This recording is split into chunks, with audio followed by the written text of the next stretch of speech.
Riverside Reckoning. Chapter 1. The Riverside Incident. The roar of motorcycles echoed through the narrow streets of Riverside, California. The town, nestled between the San Bernardino Mountains and the Santa Ana River, was a quiet place. At least, it had been before the Iron Serpent's biker gang made it their turf. Their black leather jackets, emblazoned with a coiled serpent logo, had become a symbol of fear in the area. They were loud, dangerous, and untouchable, or so they believed. That night, the Iron Serpents congregated at the Rusty Wheel, a run-down bar on the outskirts of town. It was their headquarters, a place where they plotted their exploits and celebrated their misdeeds. Inside, the air was thick with cigarette smoke and the clinking of beer bottles. Laughter echoed as the gang swapped stories of their latest intimidations.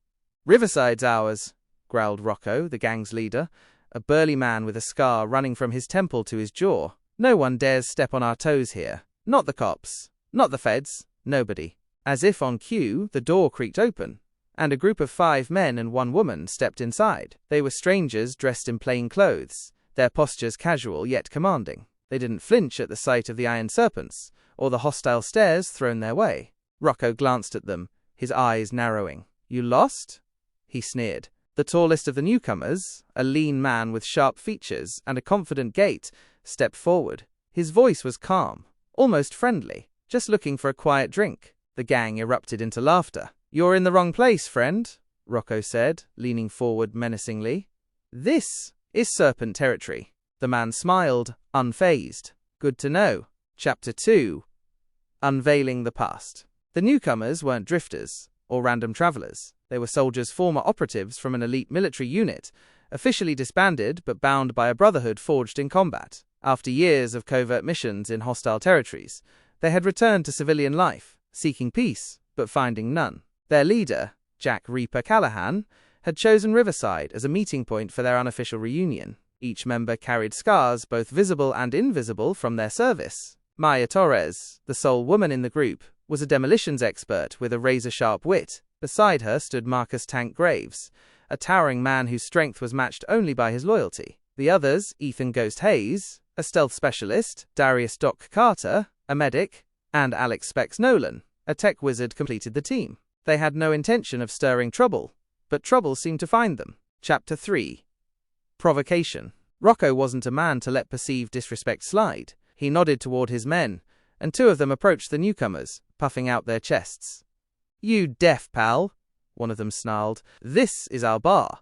Jack glanced at the man, then at the second biker. "We're just here for a drink," he said evenly. "You'll be drinking your teeth through a straw if you don't clear out," the biker threatened. The tension in the room was palpable. Maya raised an eyebrow, her hand twitching toward the knife concealed at her side. Tank cracked his knuckles, the sound like gunfire, in the silent bar. "Walk away," Jack advised, his voice low but firm. Rocco's men weren't known for their intelligence. They lunged. Chapter 4. Retaliation. It was over in seconds. Jack sidestepped the first punch, twisting the biker's arm behind his back and slamming him onto a table. Tank caught the second attacker mid-charge, lifting him effortlessly and tossing him into a row of bar stools. Maya disarmed a third biker who had drawn a knife, her movements a blur of precision. The bar erupted into chaos. Bottles shattered, chairs splintered, and the Iron Serpents found themselves outmatched by the newcomers' combat prowess. When the dust settled, Rocco's men were sprawled across the floor, groaning in pain. Jack and his team stood unscathed, their expressions calm but wary. "This ain't over," Rocco snarled, clutching his side as he rose to his feet. "You don't know who you're messing with." Jack met his gaze, unflinching. "Neither do you." Chapter 5. The battle escalates. Word spread quickly through Riverside. The Iron Serpents were humiliated, and Rocco was out for blood. He called in reinforcements, bikers from neighboring chapters, each more ruthless than the last. The gang's numbers swelled to over 100, and their sights were set on the soldiers. Jack and his team knew they couldn't leave Riverside without putting an end to the threat. They weren't vigilantes, but they couldn't stand by and let the gang terrorize the town. "We need a plan," Speck said, pulling up a map of Riverside on his tablet. "We hit them where it hurts," Maya suggested. "Take out their weapons stash, their bikes, their cash." "They'll come at us with everything they've got," Doc warned. "Let them," Tank rumbled. The team went to work, using their military training to outmaneuver and dismantle the gang's operations. They struck under the cover of darkness, sabotaging the serpent's supply chains and intercepting their communications. Chapter 6. Showdown at the Riverside. The final confrontation took place at an abandoned factory on the outskirts of town. The serpents had gathered in full force, their motorcycles forming a roaring wall of steel and leather. Jack and his team were outnumbered, but they weren't outmatched. They had turned the factory into a fortress, laying traps and securing vantage points.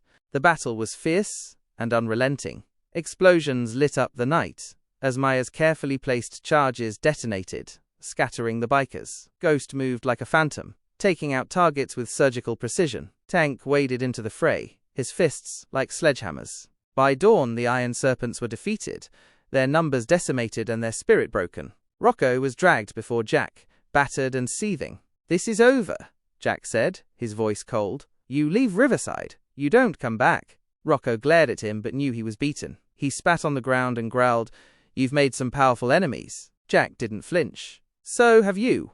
Epilogue.